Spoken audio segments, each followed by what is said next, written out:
బక్రీద్ అంటే బకర్ ఈద్ అని అర్థం. బకర్ అంటే జంతువు అని, ఈద్ అంటే పండుగ అని అర్థం.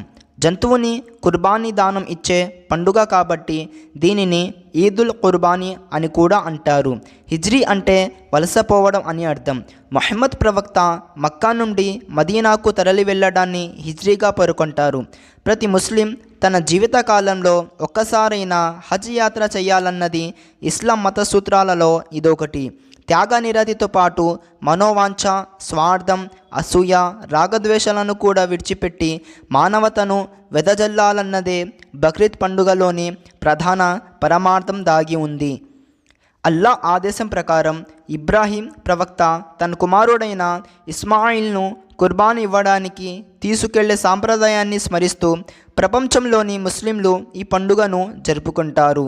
ఇస్లామియా క్యాలెండర్ ప్రకారం 12వ నెల అయిన జుల్ హజ్ 10వ తేదీన ఈ పండుగ జరుపుకుంటారు. ఈ నెలలోనే హజ్ తీర్థయాత్ర కూడా చేస్తారు. ఈ యాత్ర కొరకు సౌదీ అరేబియాలోని మక్కా నగరానికి వెళ్ళి మస్జిద్ అల్ హరాంలోని కాబా చుట్టూ 7 ప్రదక్షిణలు చేస్తారు. ఈ పండుగ రంజాన్ పండుగ జరిగిన 70 రోజుల తరువాత జరుపుకుంటారు. కుర్బానీ అంటే పేదలకు మాంసాన్ని దానం ఇవ్వటం, త్యాగం అని అర్థాలు ఉన్నాయి. కుర్బానీ అంటే సాన్నిధ్యం, సామీప్యం, సమర్పణ, త్యాగం అని కూడా అంటారు. అంటే దైవ సాన్నిధ్యాన్ని పొందడం, దైవానికి సమర్పించడం, దైవం కోసం త్యాగం చేయడం అని భావం. అయితే కుర్బానీ ద్వారా రక్త మాంసాలు సమర్పించడం కాదని, రక్తం అల్లాహకు చేరదని, భక్తి, పారాయణ, హృదయంలో జనించే త్యాగం, భావం, భయభక్తులు మాత్రమే ఆయనకు చేరుతాయని ముస్లింల భావన.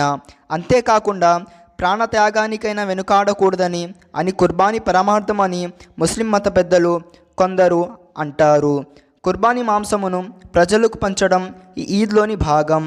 తక్బీర్ను పఠిస్తూ ప్రార్థనలకు పోవడం ఒక రివాజు. ఇస్లాం విధి విధానాల్లో 5వ విధానం అయిన హజ్ మక్కా యాత్ర ఇదే రోజున మక్కాలో జరుగుతుంది. ప్రపంచవ్యాప్తంగా లక్షలాది ముస్లింలు మక్కా మసీదులోని కాబా దర్శనం చేసుకుంటారు.